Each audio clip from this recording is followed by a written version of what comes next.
అనేది వార్త అయితే వచ్చింది. అలాగే చూసుకుంటే ఇంకోటి, నిన్న ఎమ్మెల్యే కోరుట్ల మాజీ ఎమ్మెల్యే కాదు సారీ కోరుట్ల మాజీ ఎమ్మెల్యే కల్వకుంట్ల విద్యాసాగర్ రావు పైన కొన్ని ఆరోపణలు అయితే నిన్న ఎవరు కాంగ్రెస్ సీనియర్ నాయకులు జువాడి కృష్ణారావు అయితే వారి సోషల్ మీడియాకు సంబంధించి వారు పోస్ట్ చేయడం జరిగింది.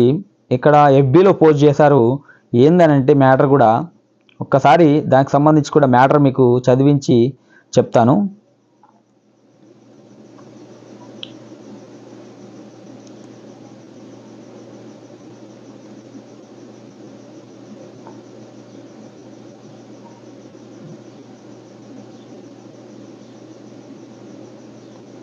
రైట్. మాజీ ఎమ్మెల్యే విద్యాసాగర్ రావు నుండి మున్సిపల్ డబ్బులు రికవరీ చేయాలి. సీనియర్ కాంగ్రెస్ పార్టీ నాయకులు జువాడి కృష్ణారావు డిమాండ్. ఎందుకు డిమాండ్ చేసిర్రు ఏంది అనేది నేను ఒక్కసారి ఈ వీడియో చూపించినాక నేను ఏంది అనేది మీకు వివరించే ప్రయత్నం అయితే చేస్తా. ఒక్కసారి అయితే ఈ వీడియో చూడండి. సో వీడియో చూస్తే మీకే అర్థమవుద్ది వారు మాట్లాడిన మాటలు ఏంటి అనేది ఒకసారి మీకు అర్థమవుద్ది. చూడండి.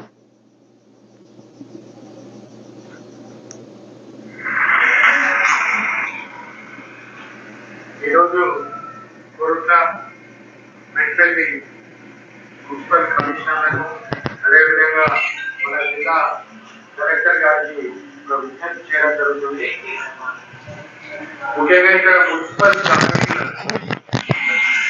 మాజీ ఎమ్మెల్యే విద్యాసాగర్ రావు గారు గత 5 సంవత్సరాల నుంచి ఒక్కొక్కరికి మనం ప్రజల పన్నులతోటి 15,000 రూపాయలు జీతం ఇచ్చి వాళ్ళను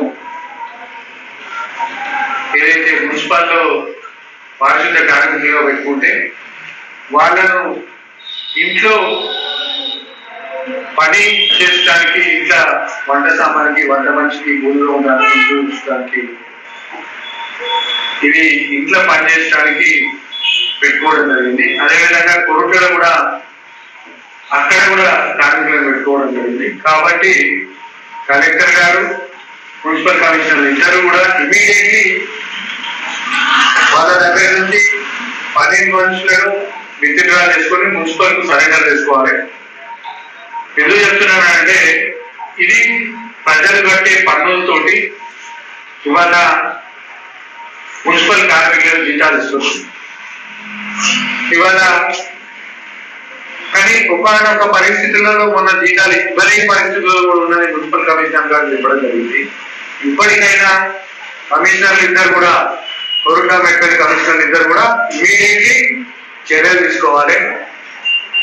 ఇది ప్రజాకరాన్ని దుర్వినియోగం చేస్తున్న ఎమ్మెల్యే, మాజీ ఎమ్మెల్యే గత 5 సంవత్సరాల నుంచి లెక్కరటి అవి మున్సిపల్ బడ్జెట్ లో జమ చేయాలని కోరుట్ల కాంగ్రెస్ పార్టీ పక్షాన కోరడం జరుగుతుంది.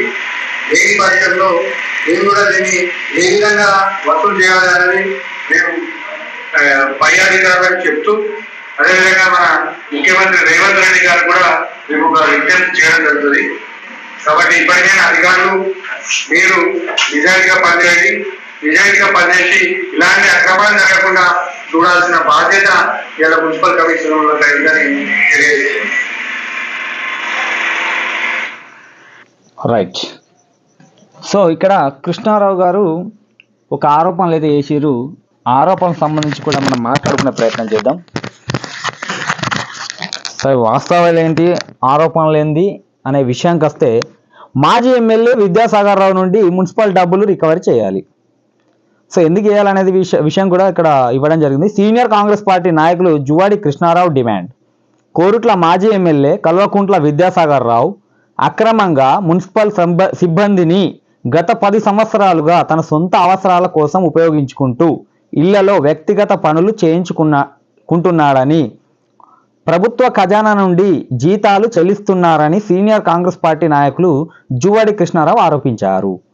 కోరుట్ల పట్టణంలోని కాంగ్రెస్ పార్టీ కార్యాలయంలో ఏర్పాటు చేసిన పత్రికా విలేకరుల సమావేశంలో మాట్లాడుతూ, కోరుట్ల ఎమ్మెల్యేగా పనిచేసిన కల్వకుంట్ల విద్యాసాగర్ రావు మున్సిపాలిటీకి సంబంధించినటువంటి 6 సిబ్బందిని తన వ్యక్తిగత అవసరాలకు ఉపయోగించుకుంటున్నారని, దీనికోసం ప్రభుత్వ ఖజానా నుండి ఇప్పటి వరకు 1,80,00,000 రూపాయలు చెల్లించారని ఇది దారుణమని అన్నారు. ఒకవైపు పారిశుద్ధ్య లోపంతో సీజనల్ వ్యాధులు వస్తుంటే సిబ్బందిని తన సొంత అవసరాల కోసం వినియోగించడం ఎంతవరకు సమంజసమని కృష్ణారావు నిలదీశారు.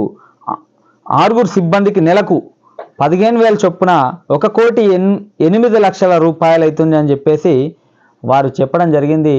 సో వారు చెప్పిన విషయాన్ని కూడా ఒక్కసారి దానికి సంబంధించి కూడా మున్సిపల్కి సంబంధించి అక్కడైతే డీటెయిల్స్ ఉంటుంది.